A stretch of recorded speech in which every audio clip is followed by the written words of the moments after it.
Hello, everyone. Welcome to the LTG show. My name is Sean Wilburn. And I'm Tony Hannity. And we are here to talk about, well, technology. We are the main tech website podcast for the website lazytechguys.com. That is the site where you want to go if you want to listen to some lazy tech information about, anyway, video games, technology news, mobile news, and about all different kind of things. So we can start off by giving you some contact information. We like to begin that just so if you want to reach us, you can reach us these different ways. Email, comments at lazytechguys.com, or you can give us a call at area code 707-722-5299. Now, we actually run this as a live show on the Google Hangouts, Google Hangouts, right? Google Plus. Google Hangout service, whatever you want to call it. They have a Q&A in there, so if you happen to be recording or hanging out with us, we tend to record on Tuesday nights at around 11 o'clock. That is for all the people in the future if you want to know when we record. And you can welcome to come join us. You can throw questions our way, and we'll actually address them live on the show. If you listen to the last couple shows, we get a lot of questions, and we're always addressing them and giving thumbs up to some of the questions, thumbs down to some of the others. And even then, we are even willing to go off topic for you. You see what we did for you? I actually, in my show, because I don't know about if you know the show, but I have like a daily kind of recap of like the show on my channel, on like topics that we won't cover here. And I had one person say, "Hey, I like your earrings," and we talked about my gauges for like 30 seconds. Like, okay, let's talk about gauges. There you go, my friend. For those who don't know, I've gauged my ears, and if you don't know what gauging is, it's making the hole big.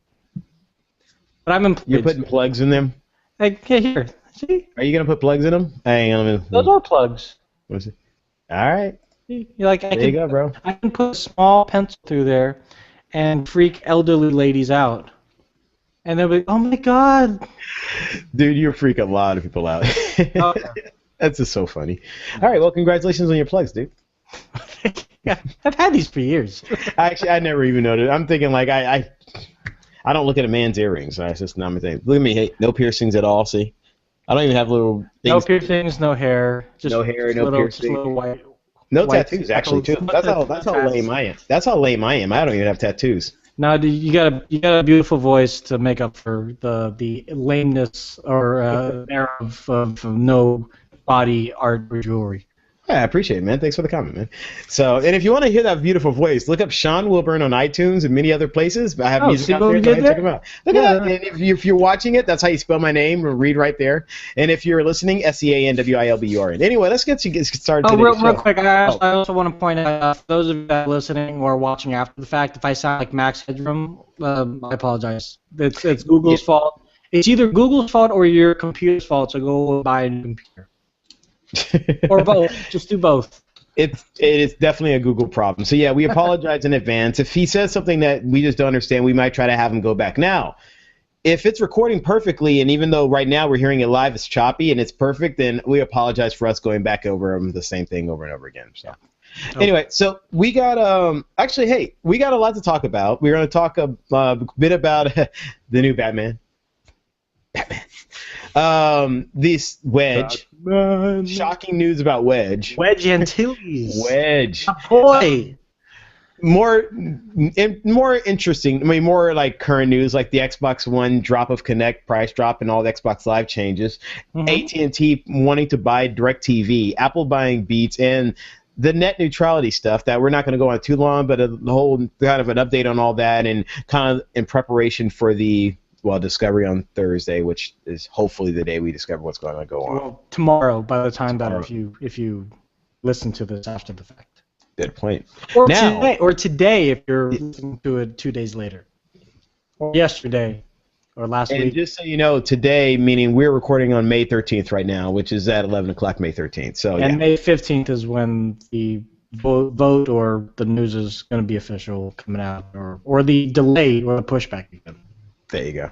Well, they could push this thing back right now. Oh, yeah, they could. So, but anyway, Tony, how you doing, man?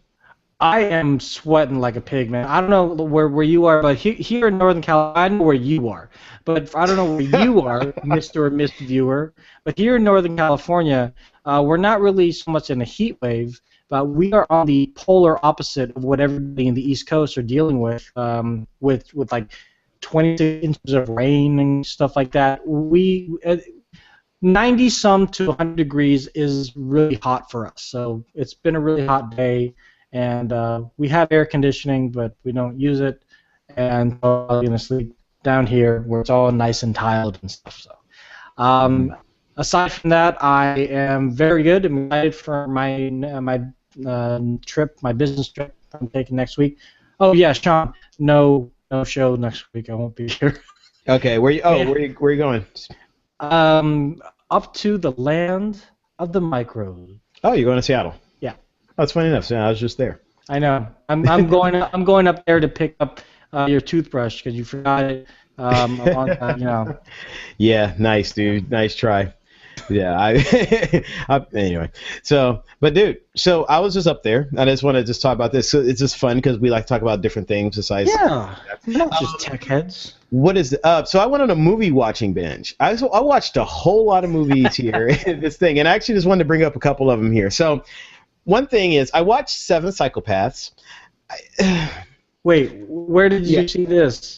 Okay, so this is like Comcast On Demand. I mean, all these movies run different things on demand, and we were just going through them all. But Seven Psychopaths we watched. That one I was recommended there. It's like a dark comedy and everything. Okay. The best thing about that movie was it had what's his name in it? The guy who Christopher Walken. And that's Christopher Walken in it. Yeah. That's like the best thing about it. But the rest of the movie is pretty good. Genius. Yeah, I don't know. There was just some things about it. It was entertaining enough, but there were some parts of it that actually got kind of funny. But overall, it was kind of like, all right, this is interesting. Did you ask for more cowbell? You better. Dude, I work at a music store on a daily basis, and I hear that joke all the time, and people bring up that joke like it's a brand new joke to me, and I'm just like, I actually try to laugh and smile with them. Hey, whatever's gonna sell the cowbell. That, Spinal Tap, and anything from Wayne's World. All three of those movies. Does this app go to 11? It's like, oh god. Shut up. That's the first time we hear it. It's so great. You know, but it's funny. We all do our best to just deal with it. So I finally saw The Amazing Spider-Man. Have you seen that one yet? I saw the first. Yeah, I saw it when it came out 2 years ago, and it was really well done. It wasn't as campy as the Tobey Maguire ones were, which I understand to a certain degree because when Spider-Man came out, he was a notable character, but there were still some people that didn't really understand his upbringing, the origin of him, and so they kind of had to make it a little hokey and kind of try to make it a little bit more fun for the whole family. And this one was a little bit more serious and not Mary Jane Watson. It's But it's actually truer to the it's funny. It's more truer to the original story arc, which I had to go to my brother-in-law and say, hey, what happened to Mary Jane? And he's like, dude, you didn't read the comic, did I? And I was like, no. He's like, yeah, she's not the first girl. I was like, oh, I was like, he's a pimp like that. He's like, he's not. No, freaking Grace dies. Yeah. So it's like spoiler alert. Oh. No, not to me. I know that, but like to other people. Oh God, I'm sorry. I'm talking about the comic book. Oh my God. Hey, I'm talking about the comic book. In the comic book. Yeah. No, in the comic book, the original story of the Tobey Maguire thing where Mary Jane is hanging off the side of the building and all that is in the comic book, but that's Grace. But that's the comic book. I don't know. I haven't seen the movie. I don't know anything about the new movie. I haven't been watching any of the trailers. So. Did you see Spider-Man 3? I tried. I couldn't sit through it. So remember there was that other girl. Grace. Yes. That was Grace? That was their way of trying to bring back the old character because they changed the timeline. See, because when she was introduced, I was like, in that movie, again, I don't have any backstory of the original story arc. It's like, it's just some other girl trying to nudge her way in. But then, my brother-in-law cleared it up for me. He's like, she was number one until this tragedy happened. And then, what's-his-face found solace and found love again through Mary Jane. And found a redheaded actress named Mary Jane. versus I forgot whatever Grace was, but yeah. But anyway, I haven't seen Spider-Man 2. I haven't watched any trailers for Spider-Man 2. So if anyone's thinking I don't know anything about that movie, I actually don't watch TV ever. So I avoid trailers at all times. So when I watch a movie, I watch it really with a fresh eye. So, but I do know that story of Spider-Man from the comic books because that's an old story that's been around for a very long time. Yeah. So now, but anyway, Amazing Spider-Man, great movie. I highly recommend it. Check it out. It's actually much better than I expected. And if you're a Spider-Man fan, there's the cartoon, The Ultimate Spider-Man, on Netflix right now. Now it's also kind of that one is extremely campy because it's a cartoon. It's really geared toward kids, but it kind of ties in with the kind of Joss Whedon Marvel universe because the guy that plays Coulson in the movie also plays the voice actor in the show. And there are a little bit of tidbits of what you've seen in the past Avengers movie in the cartoon. So it's kind of cool. Not as much as they do with Agents of S.H.I.E.L.D., which is a different topic. But, yeah. Yeah, you never know. Maybe they'll finally get Spider-Man in the Avengers. Hopefully not. Yeah. Well, yeah, in the Ultimate Spider-Man, he is a teenager. So you're way too young to be an Avenger. So we are going to train you as a S.H.I.E.L.D. agent. So we're training you with Iron Fist and this other dude and this other girl that's got.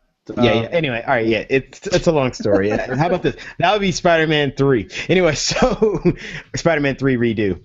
I saw a movie called Meet the Millers. Have you seen that one? Have you heard of this one? I wanted to. Dude.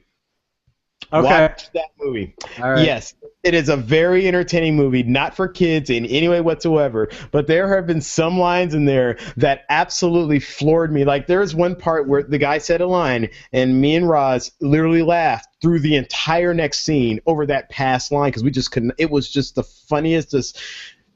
So yeah, if anyone's watching this and you're over the age of 18 and you like a little bit of like the Something About Mary style comedies, the little raunchy, a little crazy, but definitely really fun and all that. Oh, okay. This is the one where he creates the fake family, right?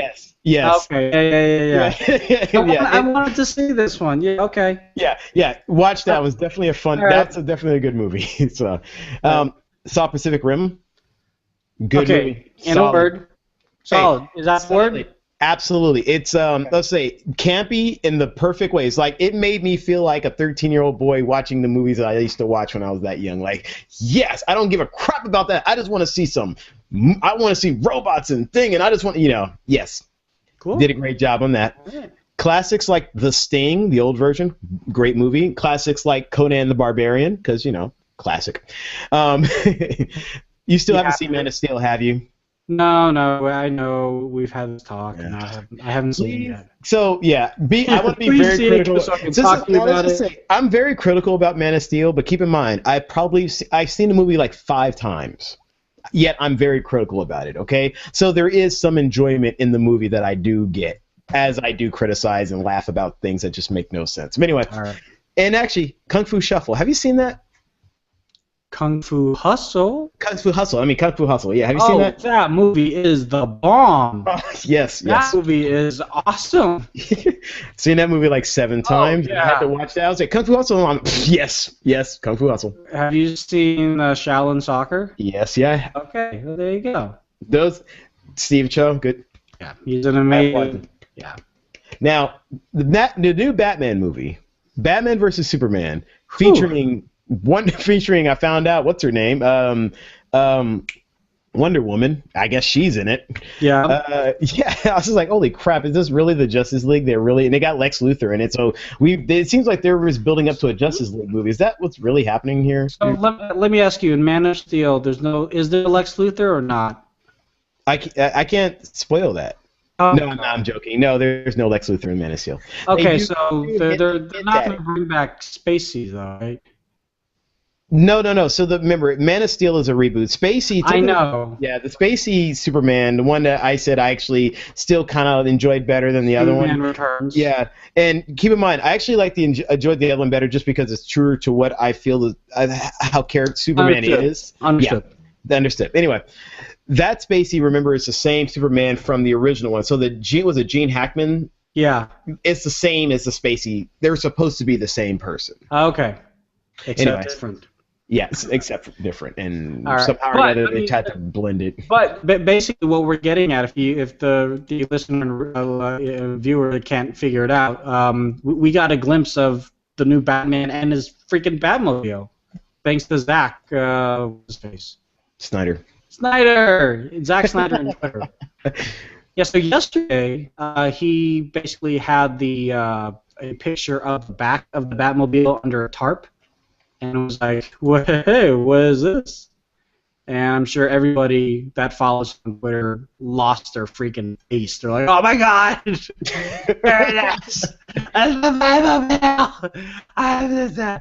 And yeah, he said, "Oh, I guess we'll check it out tomorrow." And tomorrow being today, or I guess if you're watching this being yesterday, and we're just gonna see the Batmobile. Now we're seeing Batmobile and Batman's Ben Affleck in the Batman costume, and he looks freaking ripped. He looks awesome, and all the. It's amazing what a rubber suit can make you look like. I know a rubber suit can make you look freaking amazing, and every positive adjective on the planet. But it's funny. A lot of the naysayers, when they heard Ben Affleck was going to be Batman, was like, "Oh man, it's going to suck. It's going to be Daredevil all over again." Blah blah blah. Blah. And then they saw this, like, "Oh, okay." It takes one picture with no context behind it, just him looking slightly down to the left, and people are like, "Oh wow, this is gonna be great." Like, we don't even know the storyline. Thank you. I'm so happy you pointed that out. Because the first thing I noticed is, of course, he has to be looking down and to the left. That's why he's just looking away. Dude, I ain't gonna lie. They did a very good job with this photo. And the most impressive thing I think Ben Affleck did in here was show off that double chin. that little notch. No, that's not a double chin. Not a double chin. Not a double chin. What do you call it? That little notch in his chin. That manly notch. That's the Bruce Campbell butt chin right there, man. Yeah, the butt chin. The butt chin actually makes him sort of look like a menacing person under that mask. Like, I could be scared of that. Oh, it's Ben Affleck. Never mind. I'm not scared of this guy. No, I'm just wondering. No, go ahead. No. I just see I saw the chin. I was like, you know what? Good job, man. I still think he might be a little scrawny, and maybe the suit will make up for the difference. But I don't know. I'm just more worried about just too many characters in this movie. I mean, Wonder Woman's in the freaking movie. I was like, oh no. And who's that guy? I'm wondering what kind of Batman voice he's gonna do. Is it gonna talk like this? Where he has a frog in his throat all the time, and he's in a metalcore band? Ugh. Or what? I don't know. All right, hey, I'm sending you a link to the woman who's playing Wonder Woman here. But no, I've seen the photos of her before. She's a I guess that's her in the Wonder Woman outfit. Quite a pretty penny. No, this is her in the Wonder Woman outfit. Well, this was at. I don't know. It's just playing. It's still. She was in Too Fast, Too Furious, whatever. Fast Furious. She was the girlfriend to. Well, I don't know if you saw the latest number 6 or whatever, but she's in it. Well, it's on Netflix, right? No, I don't think so. Damn it! All right, so that was my Batman voice there, so you know. Okay, you're impressed. I'm impressed. The vehicle looks cool. I'm impressed by so far the look of him. I'm still just thinking there might be too many characters to make this a good movie. One thing I like real quick, and then we'll go on, is they said that it looks like they're going for an older Batman in this one, which makes sense. So this is, I guess, is going to take place quite a bit after Superman maybe is more developed. He's an older Batman, so maybe he's going to be less mobile, and that's how they'll get off, I don't know. But it's going to be an older Batman. We'll just see how that turns out, and hopefully it's good. But, Tony, how did you react about Wedge when you found out the sad news about him? Wedge Antilles, we hardly knew ye. It's a sad story because he blows up the second Death Star, and not many people, fans, like Uber fans, remember him. And Uber fans love him, especially because of the EU, the expanded universe. The average everydayer is like, oh yeah, Star Wars is awesome, Star Wars is cool. So who blew up the second Death Star? Was it Han Solo? I don't know. Or no, it was that other guy. What's his name? The guy. Wedge Antilles. He was, Whoa, wait. Whoa. Wedge destroyed the sensor, and then what's his name? Londo and the Thing destroyed the actual center thing that collapsed the Death Star, and then they both have to escape. Wedge destroyed the thing first that let the shield generator that was around the core, and he bounced first, and then Han. Yeah, so without Wedge, y'all would have been screwed. Yeah, so I'm saying. Remember, Wedge is a soldier. He survived every movie and got to the end, but he's not going to be in number 7. He's going to be in number 7, but it's more like not so much the character, Wedge Antilles, is not important. It's just the actors. Like, I'm going to be bored. What are you going to have me do? Like, I'm 30 years. My character is supposed to be 30 years after the fact. I'm way much older than that now, or whatever. And it's like, my character's not gonna go in an X-wing. Am I just gonna be an X-wing instructor? Yeah, why not? Yeah, he's the survivor. I don't know. I think it would have been nice if he were to be like a General Antilles. Yeah. But I mean, I don't, because like, do you read any of the Rebel the Wedge Antilles expanded universe stuff with not Rebel Assault, but Rogue Squadron? Nope. And those, yeah, I mean, he goes off and he does his own thing as as a rebel, but he kind of pulls off Han Solo and says, "I'm going to do my own thing with my own band of brothers." It's amazing. They're really great comics if you're into that sort of thing. But I don't see him going back show up and say, "Hey guys, remember me? I'm the badass who really destroyed everything. See y'all later," and then pounce. That'd been great. Like, they ran into him at a bar, like, and Luke is, "Oh, Wedge," and they hug each other and they say, "Great, hey, good to see you again. I'll talk to you later," and then they cut. Yeah, it'd have been great. I think Wedge should have been there. I was listening to one of my favorite podcasts I listen to these days is called Star Wars Minute, where they scrutinize each Star Wars movie 1 minute at a time. There was one part, it's beautiful, dude. They can stretch out 1 minute and talk about it for 20 minutes. It's freaking awesome. Anyways, one topic of was when Wedge talks to Luke on when they're on Hoth and they're about to leave. And Luke's a total ass to Wedge, and Wedge is like, fine, whatever. Like, he's not getting any credit for the amazing thing, or the amazing pilot that he really is. So I can not only see the reason why the actor doesn't want to play Wedge, I can also see why Wedge doesn't want to be Wedge. Like, y'all don't even care about me. You don't care about me in the expanded universe. I mean, I wouldn't be important if the expanded universe didn't even take over my character. But dude, I believe in you, Wedge. I do as well. I know what you've done for us. Anyway. All right, so now. Oh, do you even know like what they're calling the episode 7? I don't know. Have you heard? Not yet. Have you? Yeah, they're kind of toying with the idea that it's going to be called. You know what? I had it here earlier. Oh, come on! Don't just do that to me. The Ancient Fear. The what? The Ancient Fear is a working title or a working. Oh, it's Return of the Dark Side. Ancient or the return of an old enemy. Like, what if Darth Vader or the soul of some? It's like an ancient fear. I don't know. Because actually, how much far in the future does this take place after the last one? 30 years. I think. Oh, that's not ancient. Never mind. Okay, that's Yeah, after Jet, it's only supposed to be like 30 or 40 years afterward. Wow, this happens pretty quick. They don't waste any time. Anyways. All right. So, if you had not heard, if you happen to play video games and you heard about the Xbox One, you would have heard that there is now a new option for you available. Now, this is the new Xbox One without Kinect for $399. Microsoft announced it today, and they're doing. Now, that cheering is not, well, actually, so the cheering for Tony may be good job, they need to do that. The cheering for me is it's about friggin' time. No, anyway. No, so I've been very critical about the machine, and this conversations about the Microsoft dropping the price down to $399 and releasing a Kinect SKU has been going around for, about a year now, or no? I mean, it's been going around since the announcement of the thing, and it's been a possibility. Microsoft has said very adamantly they're not looking at doing that. They want to keep it bundled with the Kinect because they want it to be a full experience. to connect not only doubles as a remote control for the whole system via voice commands and allowing as a gaming peripheral, it also allows you to as an IR blaster. So if you want to use this stuff as an IR blaster, you kind of need the Kinect to work it. Yet a lot of people were very adamant saying, I don't want that. All I want is a video game console. All I want to do is play the games. Can you just give me the option with the games and price it more competitively to the PS4?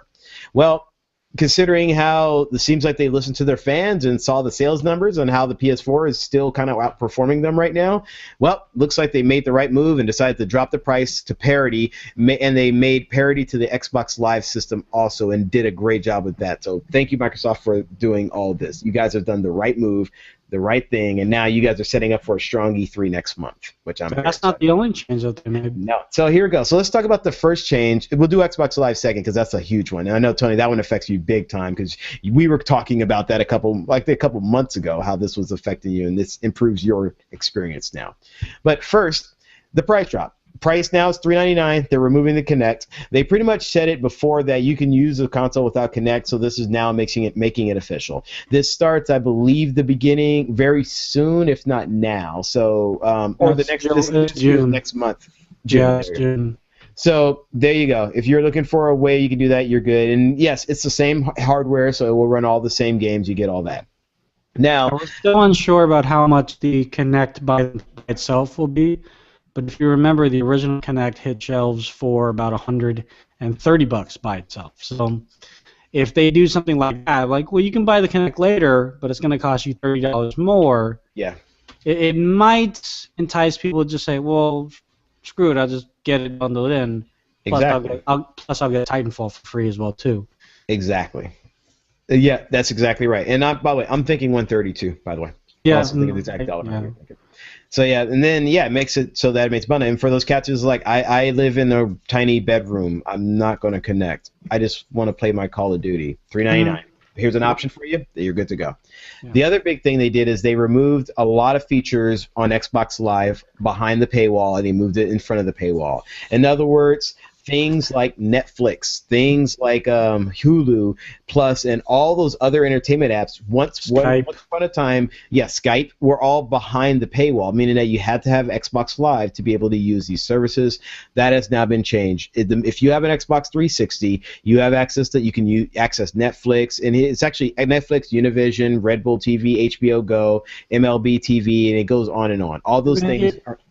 Go ahead. Yeah, Internet Explorer was locked behind the paywall before. Nope, not anymore. Now you have access to it. Skype, OneDrive, and OneGuide. So, regardless if you have Xbox Live, if you have an Xbox One console or an Xbox 360 console, because this is true for both of them, correct, then you absolutely don't have to worry. You can actually use all the other services and not have to have Xbox Live for it. So, Sean, what will the Xbox Live Gold get me if I pay the $50 or $60 a year? All right. Okay, so what they're doing now is they're keeping multiplayer still behind the paywall, which is good. It's a good way of keeping revenue.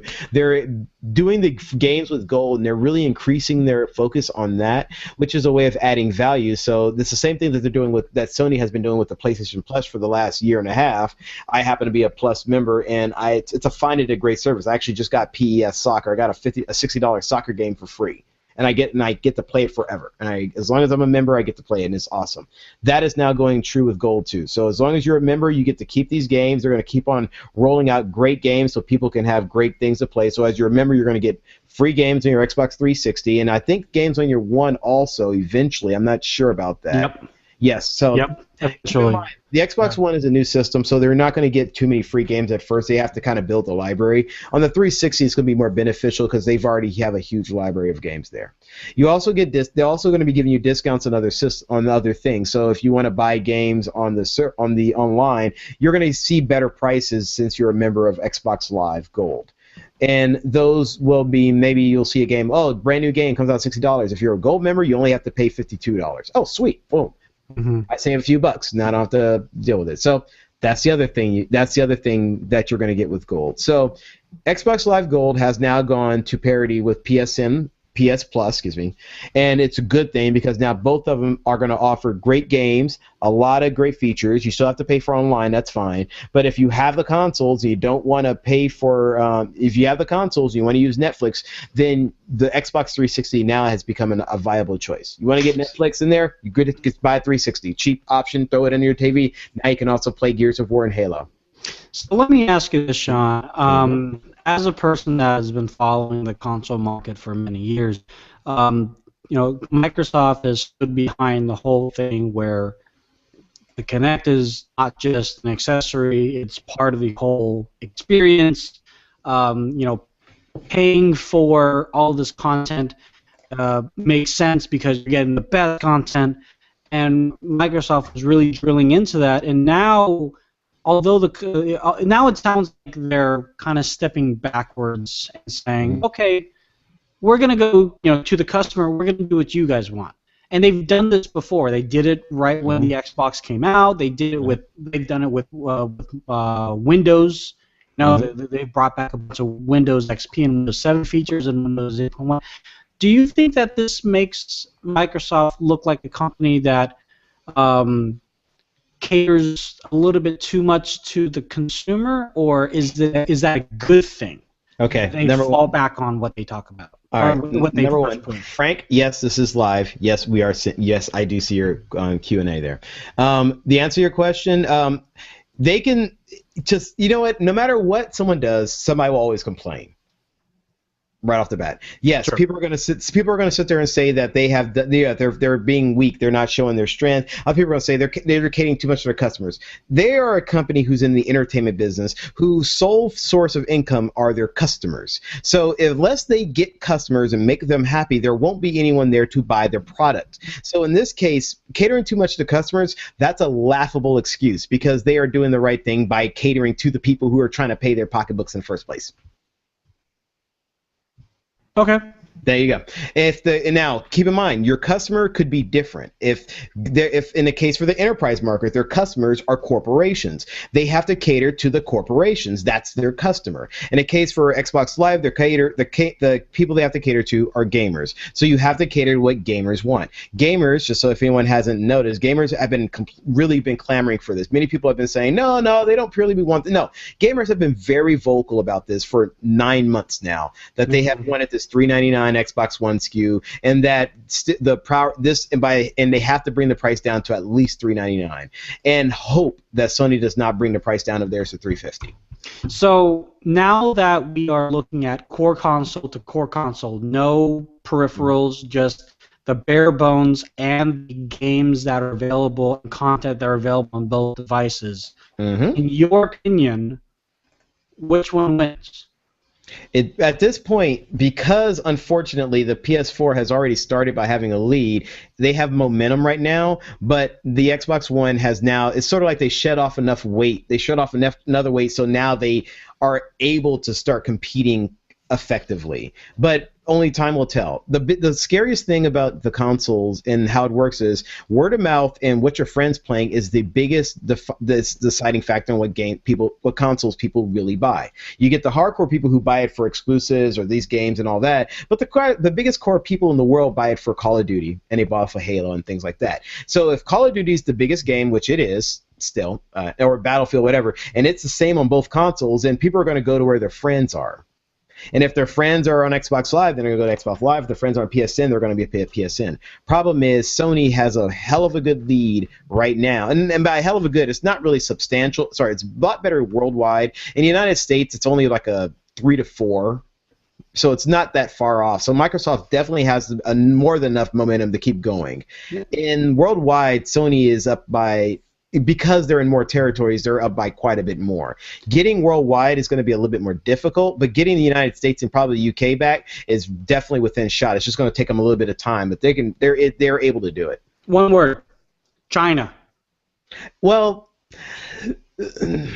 that's a huge market, and Xbox it's a huge market, but I just don't know what's going to. Everyone's just like saying it. I think that what people are worried about is like they're saying we know they're going to do it, and we just don't know what to expect. We're hoping it's going to be huge. They're hoping it's going to be huge, but it's too much of a thing because they're just now allowing these kind of consoles to be sold legally. Like these things that like PS2s and PS3s and Xbox 360s have been bootlegged in China for years, and all these knockoffs have been happening for years because they didn't have the product. Now they're going to have the product. We don't know what's going to happen. Either it's going to take off like the iPhone did in like Japan and all those, or it's just going to teeter. We don't know. I'm hoping they do really well because it'll help them out. And then I wouldn't be surprised if Microsoft is successful there, that Sony does not follow very shortly. And if Microsoft is successful there, Sony could be too. All right. Either way, for people, Xbox 360, you're good to go. All right. We're going to go ahead and take a break here. We're going to go ahead and thank our sponsor, which is Audible.com. And after that, we're going to talk about AT&T DirecTV. We're talking about Beats and Apple. And net neutrality, and pretty much the upcoming of what's about to happen here. So, but let's take a break. Think Audible. Let's think Audible.com, and really just know this URL here: audibletrial.com/LAZY. Remember that URL, because if you type that URL in the top of your browser, what you're going to end up doing is getting an offer to get 30 days to check out audible.com and a free audiobook in the deal. What this means, audible.com is a great audiobook service. By having audiobooks, it allows us to be more productive in our daily lives. It allows us to listen to books, which are great literary arts in ways that we may not have been able to do before. In other words, like during commute hours, while you're having to do something around the house and your hands are busy. You could just throw one of these on and be able to enjoy a book. Like a plane ride. That's something I did just the other day. You can sit back and enjoy it good on your plane, put your earphones on, and you don't have to, you may not want to hear the latest album that just came out. You may want to listen to a book, so you can sit back and listen to it and be like, this is what the latest Grisham model, and you'd be like, wow, that's amazing. It supports features like Whisper Sync, which allow you to sync up what you read to what you actually listen to. So you can listen to the plane, listen to a thing, get back home, open up your ebook or your phone, it will actually leave off right where you left off, and you can continue on with your story and just great. It is a fantastic service. We definitely want you to check it out. They have over 150,000 books to choose from. Works on every type of device. Just use this URL. It's audibletrial.com/lazy. Use it, sign up, get your free book, and check it out. And you'll get discounts on other books. And all around, you'll get a killer service. You'll enjoy books, new books and bestsellers and new releases and classic books. This is fantastic. So audibletrial.com/lazy. Go ahead, sign up and check it out. All right. So Tony, do you watch TV? Not so much anymore. I'm more of a streaming Netflix guy. Because I stream Xfinity after the fact, I do get ads sometimes.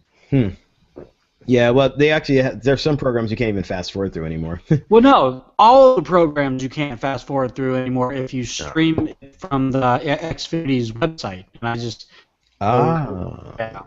Good point. Yeah. Well, did you know AT&T wants to buy DirecTV?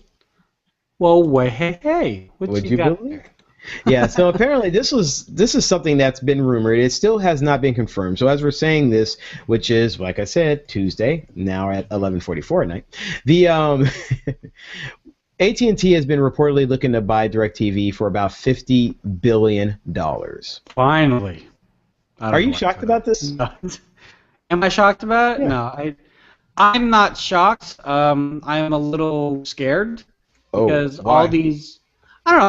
I just feel like all these like huge companies are buying each other out. There's also a rumor that Sprint's going to buy T-Mobile, and we've got this other acquisition that it's not really competition, but we got all these major acquisitions of these huge companies going on that may or may not happen. And if they do happen, if they do go through, then we're back to the whole Ma Bell issue. Yeah. Mm-hmm. That's why I'm scared, because now when Ma Bell was an issue, I wasn't born yet, and B, I didn't have to pay bills. Now I pay bills, and now it's going to be like, okay, well, you can pay Comcast this much amount of money, or AT&T/DirecTV this much amount of money. It's like, you guys are this freaking So, you know what? The funny thing about it, so when I saw this, I was just thinking like, man, I was thinking the same thing like, wow, we're really going to have one corporation, and then we're going to have the entire deregulation thing start over again. We're going to have everything, and all these companies get cut down. It's just going to repeat itself over and over again.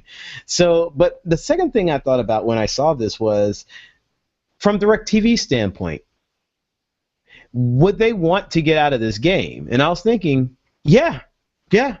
think about it. TV isn't as big as it used to be. Cable is not as big as it used to be. As AT&T wants to try to take all the DirecTV subscribers, if I was DirecTV and maybe the owner and all those people, now they're taking, well, you're going to give me $50 billion and I don't have to do this anymore as I keep losing subscribers and people keep disconnecting their services and keep going online more and more. Fine. I'm out. Yeah, I mean, right now, the one thing that TV has going for it is sports. That's it.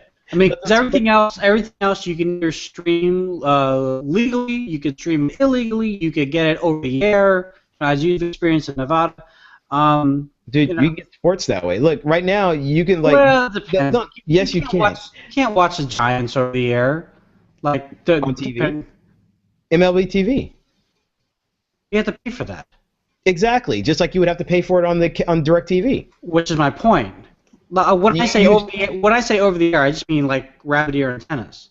Oh, wait. Yeah, So that's an interesting thing. Now that's a whole different ballgame. That's sort of like that's the MLB's thing, just like the NFL doing it and NBA. Like NBA right now. In the Bay Area, I can only watch Golden State Warrior games on Comcast Sports Net, which is a higher tier package. I don't even get it. Neither do I. So I cannot watch the games. I am completely locked out. I think it's a load of crap, and I really feel that way, and it's stupid, and it's bad. It's very irritating. But if that's the way that the companies want to do their business, they want to lock behind a paywall and prevent so many eyes from getting to it. If that's what they want to do with their business and they lose viewership, then I'm not going to stand in their way. Which is why cable TV, satellite TV is still going to thrive, because they're going to say, okay, we have all these competitive products coming out. Netflix, there's Aereo in some markets. You have Rabbit TVs. If you guys are going to try to go around that, then we're gonna keep the content behind our paywall that you can't get legally, which is like we mentioned, sports and whatnot. Well, I think either way, it's hard to say right in this first situation. How can I say this? I get what you're saying about them being behind a paywall. I just feel that it's going to. Man, I'm kind of like I kind of agree with. I agree with you. I'm just trying to find a way of wording the way trying to. Nope, you agree with me. We move on. Fine. All right. Fine. I win. Fine. Yay! No. Either way, in the case for this buyout here, I doubt this is. I'm sure I know that's the reason why DirecTV wants to get out. The subscribers are dropping. I know you said they're going to be around, and you know what? Cable TV will always have so much of a presence. But I think, who's to say that there's not someone who's smart enough to make a Roku-style box that has all the internet services? Let's say HBO, Showtime, all these people put their whole libraries online, which they do, that you can subscribe to directly without having a cable subscription, which is not true yet, but that is eventually going to happen.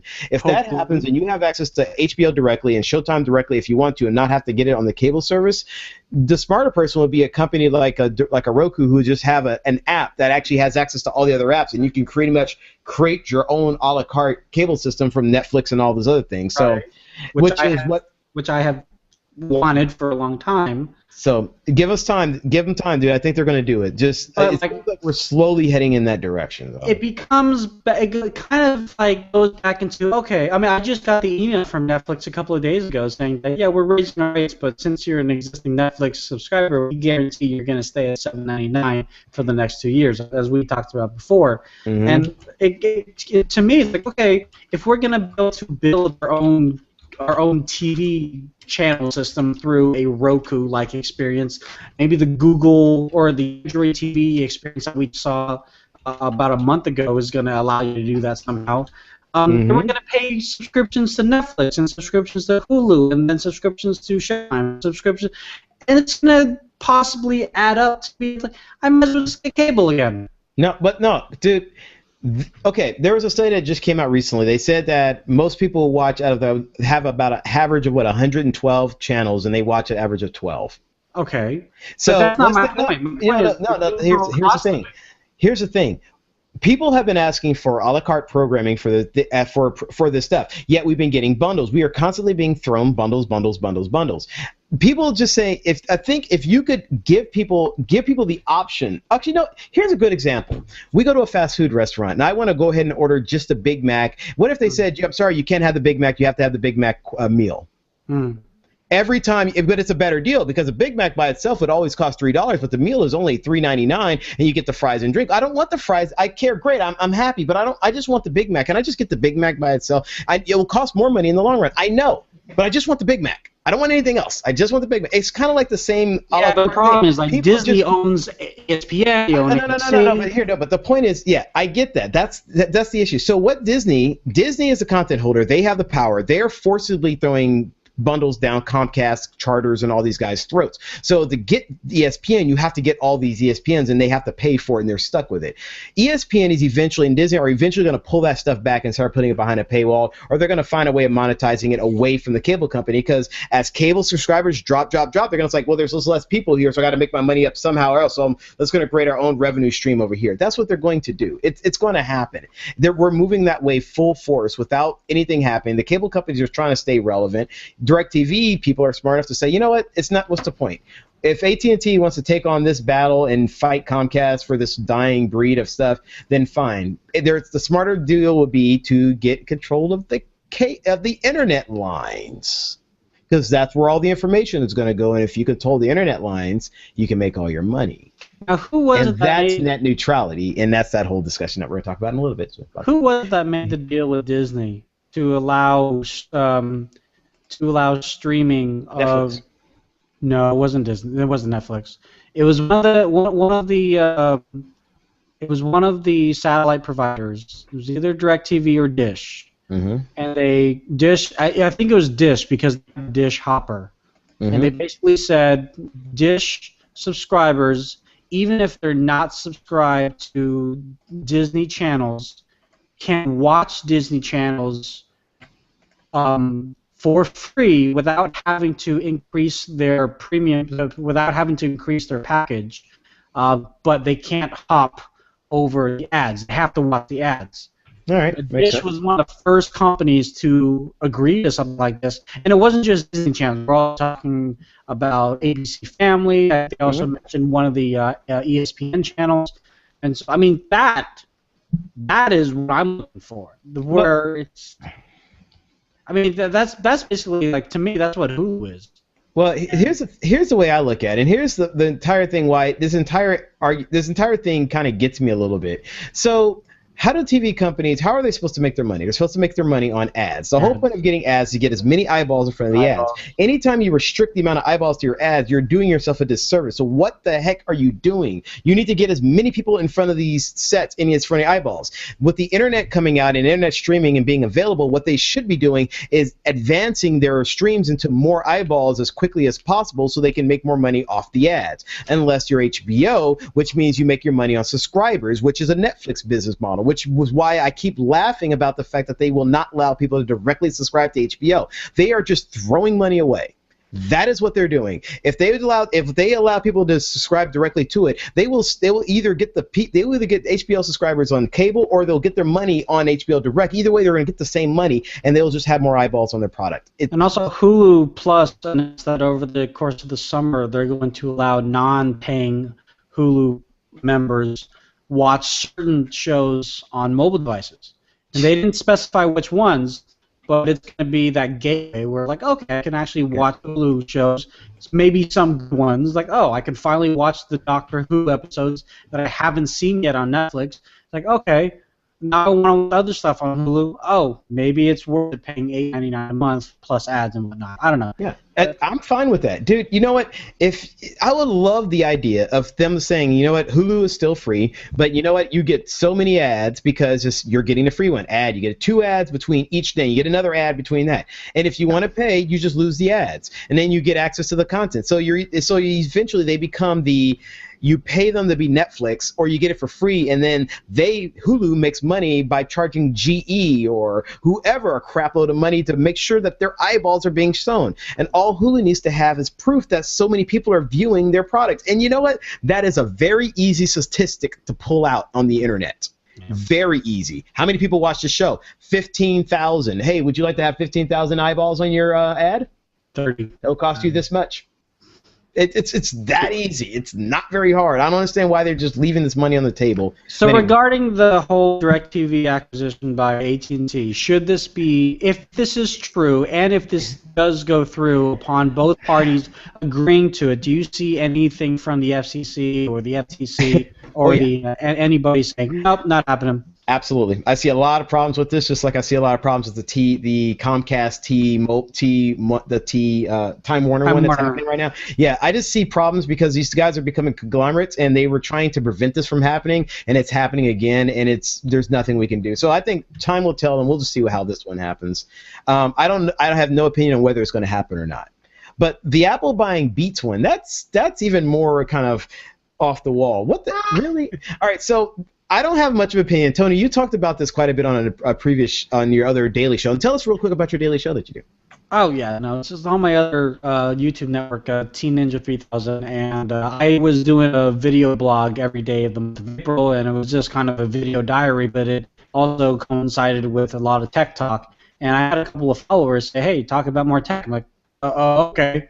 So I call it Tony Tech Talk. And I've only done like 5 or 6 episodes, and I go through like 2 or 3 topics, and it's just me just kind of talking, and like, cool, peace out, bye, come to the LTG show tomorrow or whatever. But yeah, I talked about this yesterday, and the way I posed it was that it was a complete true thing, and really? I had one guy watching me. He's like, wait, I thought this was just a rumor. When did this happen? And like halfway through, I'm like, okay, but no, I'm just joshing you. This isn't true yet. This is all. Dude, you're gonna trip the internet, dude. Everything you read on the internet's real, dude. You can't say that, man. But no, my headline, the link to the headline was confirmed. Apple is buying Beats and Sprint is buying T-Mobile. It was like confirmed. Like what? So. I had a few. It was a total link bait. All right. So what is your take on this? I mean, they're doing it for $3.2 billion. They're doing it for marketing. So you think they're doing it for marketing? I think they're doing it for the marketing genius behind Beats, because as you and I both know, the Beats electronic quality, although it might be really good for the average consumer, for the audio files, it's a joke. Yeah. But they have enough money to just dish out to random celebrities and hot women and handsome men, say, hey, wear these on your head, and next thing you know, you go to the gym and everybody and their mother is trying to look like Colin Kaepernick. And it's like, okay, fine, cool, and I'm going to wear my Soul Republic or Ars Technica headphones because I know they're a lot better. Now I'm wearing Marleys, but I've got really good headphones because I know good sound quality. I still have the Jabbers over here. But they have a really good marketing strategy. They have marketing money, but they have a marketing strategy behind it. I don't necessarily think Dr. Dre has anything to do with the marketing strategy itself. I think Jimmy Iovine from he's Geffen, Interscope Records. I think he is more the brainchild or the brain behind the marketing behind that. Possibly also the person with the pocketbook to do it, or I guess wallet because he's a guy. But there's also been talks that they would be able to use some of the Beats technology in wearables, and I'm not quite sure how that would pan out, because I know Beats essentially is an equalizer, and I don't know like what they would equalize in wearables unless they're talking about like a Beats iWatch, and I don't know, like you could use your iWatch as your wireless speaker. I don't know. I mean. What did you hear? That's basically all I heard, and I was just kind of laughing that Dr. Dre might be supposedly an executive on the Apple team. Like, they're not going to put him as an executive. All right. He might be the first hip-hop billionaire. That's awesome, 25% stake. I thought he already had that status, but hey. I thought so too, but hey. I hope you can keep on going. Sure, strive for the best. All right, so so how many wearables does Beats make? I mean, really? There's a couple watches or a couple anything, or? Hey, well, Beats doesn't make any watches. So they don't make any wearables right now. No, that's the okay, Beats. So what about Beats Music? What about So Beats Beats Music? Music, How's it doing? they have like, what 115,000 subscribers. Like it's not even past a half a mil. Then marketing is the It's only thing it could be. Like if it's not this and not that, then marketing is all it could be. Like I saw the article on The Verge about it getting its wearables, but if there's no wearables and no technology they're developing, what's the point? If I it's mean, just like we've seen other companies that Apple has bought, and they've used AccuHire. AccuHire. They baked it into the Apple products. Like Apple iMaps uses C3 Semi, and like the C3 Semi is the Apple processor, the A6 or A7 processor, whatever it is, and then they also bought another company to bake them into the Apple iMaps. And we've never heard of these companies before, but they use technology that is totally much awesomeness. And that might be something that they're going to do with Beats. And I don't know if they're going to. There's been rumors that they're going to bake it in. They're also going to allow Beats to do what Beats does with other companies like HTC. Had Beats. They own Beats for a while. HP Hewlett Packard has Beats. Beats audio integrated into their desktops and laptops. Yeah, it's marketing. It's marketing. It's marketing. It's pure marketing because Beats has the coolness factor. You know what I don't like. The one thing I really don't like about this, and then we have to kind of finish off here. Yeah, but the one thing I don't like about this is, it seems like to me this move with Apple is such a big marketing move, but not a audio quality move. There are a lot of smaller. There are a lot of much smaller audio companies who make better audio products, meaning headphones, that they could have bought for a fraction of the cost that they bought Beats for, and get sound quality that would rival, if not be better than what Beats headphones will deliver. It's a high school boy that says to mom, I want Beats headphones for Christmas. So that's what bugs me about it. So I was thinking, like, you know what? I was hoping Apple would go for, like, saying we bought Bang & Olufsen for their headphones. We bought Beyerdynamic for their headphones. That would have been like, who is Beyerdynamic? Oh, my goodness. These guys make $1,000, things like that. But nope, because this is what they're showing. We are taking headphones so seriously. We're buying the people who make the best headphones, rather than we are taking headphones so seriously. We're going to take the people who have done the best marketing for any headphones. And by the way, I think it is a smart idea to have the guy in charge of a record company who knows how to market to people music is definitely the guy who can easily market a set of headphones with that style of music that they produce on those labels, which is Interscope, which is hip hop and rock and stuff like that, which is exactly the same people you see doing Beats. It's one big thing. It just makes sense. Last question I'll ask on this topic. Do you think Jobs would have done something like this? Who? Jobs. I'm sorry, it's cutting out. Was that? Do you think Steve Jobs would have done something like this? Or if this is true? No. I think he would have. If they would have, I would think they would have focused on a better audio company. Maybe not quite to the stature of Beats. Maybe has a little bit less stature, but that has a better audio quality and works with more songs like the Beatles. Things that make Eleanor Rigby actually sound really good, rather than things that make freaking, what's that guy's name again who thinks he's a hot everything? Kanye West. Anything like that. So anyway, so last topic. All right, so sorry, what? Net neutrality has been all around the news. I've been studying it even on vacation. I was telling Tony before the show, I didn't read about it all the time because I was on vacation, which means I did take a lot of time to not read about net neutrality. But there is quite a bit here that I want to go over and just give everyone here an update. Now, before I do this, I actually want to get this off my chest. The net neutrality debate has one major problem with it, and it is the fact that it is becoming partially a political issue, partially an ideological issue, and partially a technical issue, all being riled up into one big issue. And the problem is you're starting to get people who are arguing political stances, arguing this is the way it should be because of political reasons, and other people who are arguing back with technical reasons why it should be. And it's all getting jumbled together, and it's very hard to figure out what's going on. And that's what makes this entire thing very, very, very confusing. And yes, Ulysses, we apologize. Yes, you missed the Batman part. That was at the beginning of the show, and it was entertaining. So yes, when we're done, this show will be live on YouTube. You can go back and watch it, and and you can enjoy it and watch it again and share it with your friends and all that. But anyway, the net neutrality. See, I'll be like that. All right, so back to net neutrality here because we are running long here. that's kind of the problem that's been happening here. But there have been certain facts that have happened in the last couple of weeks that has bringing us up to where we are today. So what do we know for sure? Tom Wheeler, the current chairman for the FCC, who is used as an ex-Comcast lobbyist, interesting, is proposed the internet fast lane, slow lanes idea, which pretty much would allow internet companies to charge better rates for people to get better fast lanes to improve services. Now, it was presented initially, it was leaked out. The internet got up in an uproar. It is personally, I don't think it's a very good idea, but I'm not taking that standpoint from an ideological. I do not believe that the government needs to regulate everything. And that's the thing. People are like, oh, well, the government can't regulate. This is not about the government having to regulate things. This is about preventing, well, the monopolies that we are seeing in the cable industry, hopefully happening in this industry too. We're just trying to stop things from becoming monopolized and people making profits and taking advantage of people and not being able to do anything about it.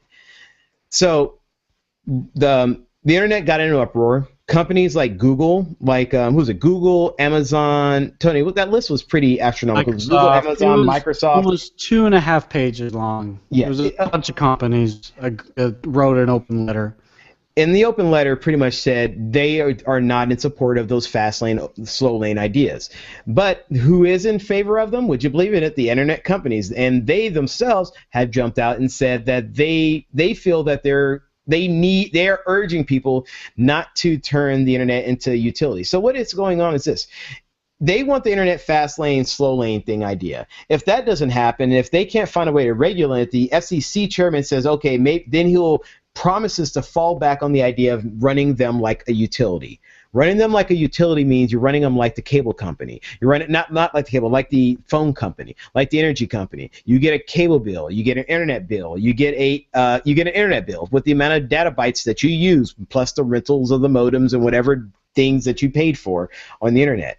So it would have to be kind of created, it would have to be regulated that way. And if it becomes a utility company, then government regulations are a lot stricter on that. And they don't want that. So I'm going to tell you now that Comcast, Verizon, and AT&T, and Time Warner are all urging the FCC not to do that. While at the same time, Google and Microsoft are telling them, do not do the fast lane, slow lane idea right now. Now, there are five senators who make the decision on it, and it has to be a 3-2 vote. It has to be 3 people have to vote on this to make this thing happen one way or the other. The main person, this has become a political issue because the main person is a Democrat, and the 2 people who are supposedly supporting it are also Democrats. The 2 Republicans on the panels are saying no. So now you got this thing where you already have 2 no's and 2 yes, and it seems like you possibly going to have this thing happening. Well, one of the Democrat person are asking for a delay on this too, saying she feels that this thing should probably be delayed till it figures out. Now that's throwing more monkey wrenches and throwing more possibility. Is this thing going to happen?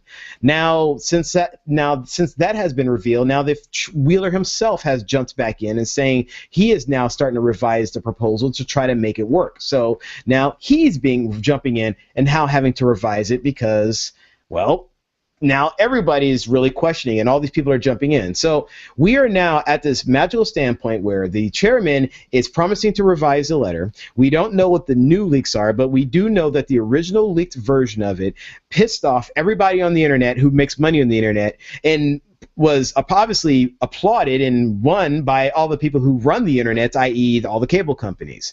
Now it looks like if the internet people get what they want, the cable companies are going to be very disgruntled and it's not going to be very happy. So what we have is a hot mess that possibly could be concluded in 2 days. Yes, or actually 1 day. And this is a big deal. So hopefully that gives you a kind of a recap in a very basic way of what has been going on. Remember, this is all about net neutrality, which essentially means everything on the internet works the same and it works the same for everybody versus giving the cable companies the power of running everything, yet at the same time being able to allowing special access to the special needs. Now, just so you know, there have been some cases where they say, you know what, a special need could be a hospital connectivity to stuff so that if their emergency stuff can go to each other. Maybe government agencies will be the only prioritized systems out there. There could be speculations that are going to go in there that's going to narrow it down to things like that. But what a lot of internet companies are worried about is Google having to pay more money and getting better service. And now, since Microsoft doesn't want to pay and Google pays, now Google runs better on all Comcast deals. We don't want that to happen. We want this to be an even playing ground so the internet can thrive the way that we want it to thrive. Yet we don't want government regulating everything to making things get in the way. We have to find this middle ground, and hopefully we can find this middle ground. Something that will make the people who hate the government and people who love the government happy, and something that people who love tech and hate tech and scared of it all can be happy, and we can all just thrive and make money and really have fun with this thing. It's something good to have. So I